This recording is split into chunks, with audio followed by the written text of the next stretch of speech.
I have a question for you guys. Do you remember Romeo Langford?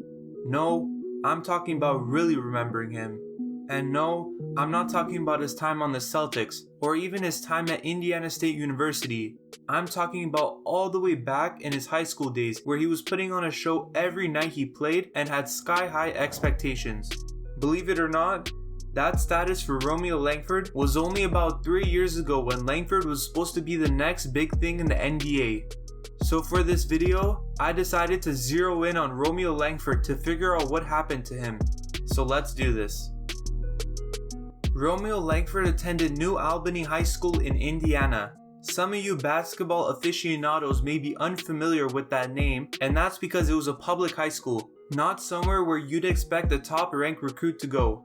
Romeo had a lot of major prep schools chasing him, but he decided to stay in the public system, which is a rare occurrence. It came to no one's surprise that he would utterly dominate the competition in the public system level because they were below prep school levels. Here's what Romeo's stats looked like in his sophomore, junior, and senior years in high school. Keep in mind he did all of this as a teenager and left his mark on Indiana basketball. I'll show off some of his best accolades. Romeo Langford is the 5th all-time scoring leader at the high school basketball level in Indiana with 3,002 points. 20th most points scored in a single game in the Indiana high school basketball level with 63 points. The 2016 Class 4A State Championship, Indiana Mr. Basketball 2018, and a McDonald's All-American in 2018. Just to put some of this into perspective, Langford's high school team didn't win a state championship since 1973. He scored more points in high school in the state of Indiana than Eric Gordon, Shawn Kemp, and Oscar Robertson. It's safe to say that Romeo was a high school legend and had one of the best careers in Indiana history. He ended up being a 5-star recruit and ranked 6th overall in the entire nation and the number 1 shooting guard.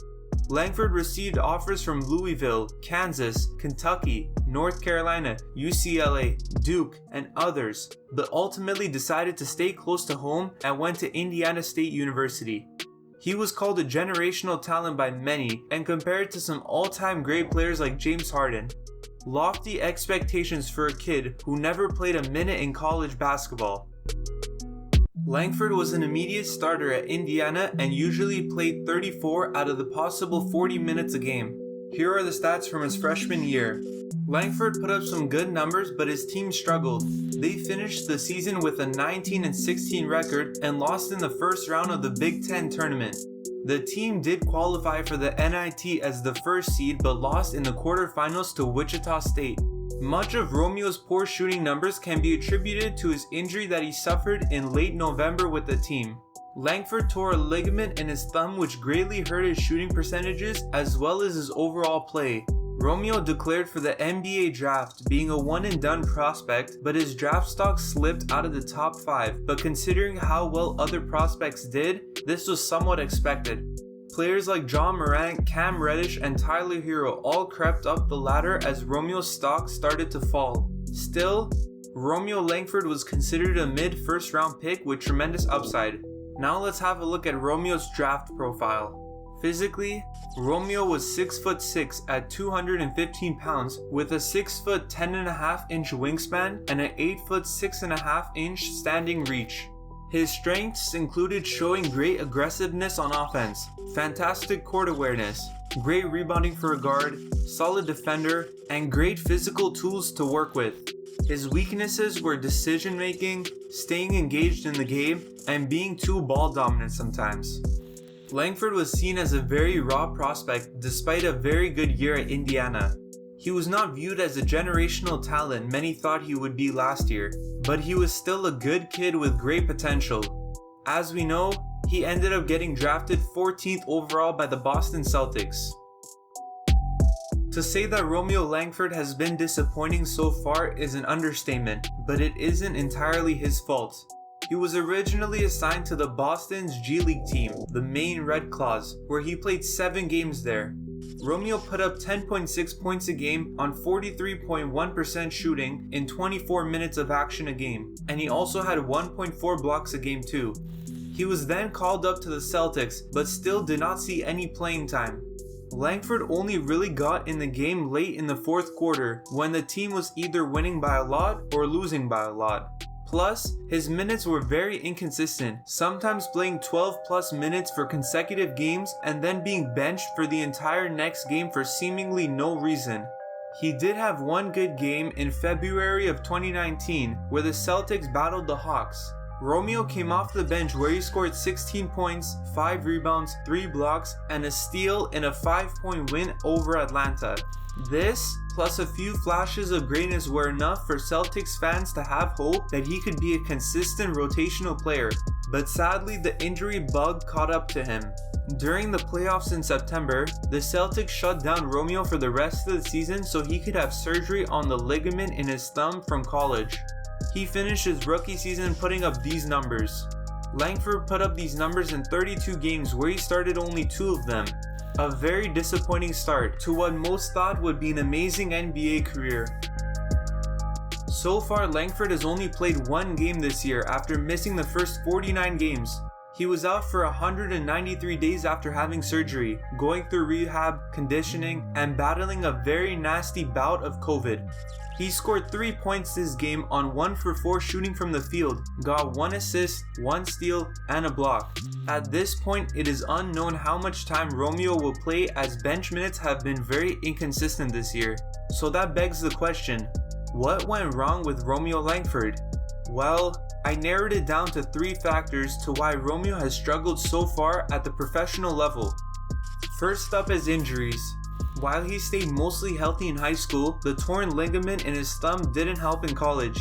He hasn't been at 100% health for the past couple of years and now has a full year of development that he's missed out on. This, accompanied with a rolled ankle in the G League, as well as COVID, has really hurt his ability to play basketball at the level he is capable of. Number 2 is that I think he hasn't been given the chance to succeed. Langford was picked up by the Celtics, who got that pick from Memphis.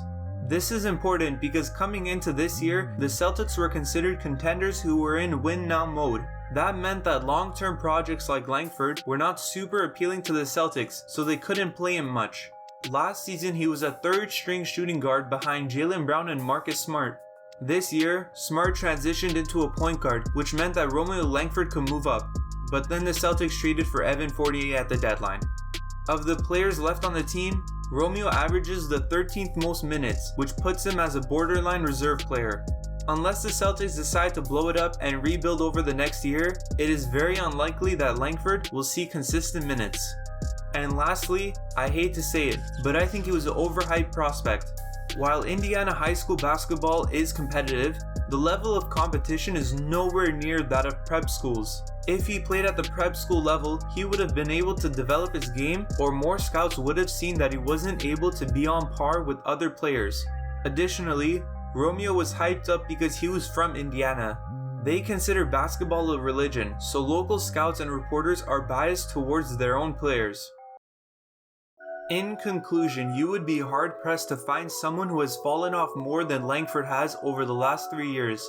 It is never easy to go from the face of a franchise to potentially fighting for minutes off the bench, so Romeo has done very well in how he's handled it. He could still produce a very nice career, but that largely depends on how healthy he can stay in the next few years. Considering how prone he is to injury, we really have to question how much of an impact he can have on any team.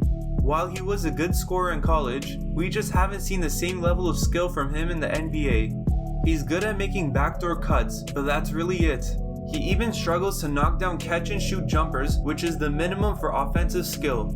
Langford struggles on offense, but has actually done quite well on defense. What gets me thinking is where he'll end up. To answer that question, it really all depends on Romeo. If Romeo wants to stay in the NBA, he's got to start producing more before his rookie contract is up. He's not on any team's radar right now, so unless he shows that he can be a really good rotational guy, he could end up being out of the league sooner rather than later. I don't think this will happen though, and while he may not be the generational talent we once thought he would be, he can still be a defensive contributor on some team. And now, I leave it up to you guys. What do you think Romeo Langford's ceiling is? A reserve player? A solid bench player? A starter? Or dare I say an all-star? Let me know in the comment section below, and while you're there, hit the like button if you've made it this far, and subscribe to stay notified when the best basketball content drops. But as always, until next time, cheers.